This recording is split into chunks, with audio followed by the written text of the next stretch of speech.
Deməli, çox maraqlı bir fırıldaqçılıq hadisəsinin oldu bu yaxınlarda. Bir nəfər həyət evi satır. Bir nəfər də alıcı kimi gəlir evi almağa. Amma əslində alıcı deyil, fırıldaqçıdır. Gəlir neyniyir?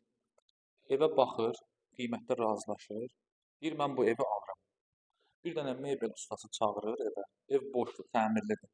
Bir dənə mebel ustası çağırır, bir də hovuz ustası çağırır.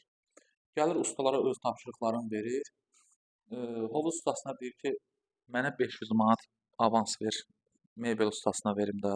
Mebel ustasına da gəlir deyir ki, mənə 500 manat avans ver, hovuz ustasına verim.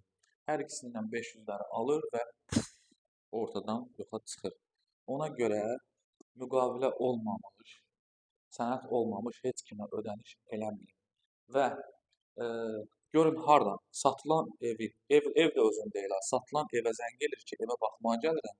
Gəlir orada fırıldaqçılıqla məşğul olur, pulları götürür, çıxır oradan. İndi ev sahibi də problemdədir, tikinti şirkəti də, mebel ustaları da. Yəni çox maraqlı fırıldaqçılıqlar olur şəhərdə. Ona görə əsas da bu daşınmaz əmlak işində evdir, torpaqdır, obyektdir. Çox ehtiyatlı olun. İşini bilən adamla iş görün. Əgər bizim xidmətlərimizdən yararlanmaq istəsəz, mənə zəng eləyin 050 076 54 91 57.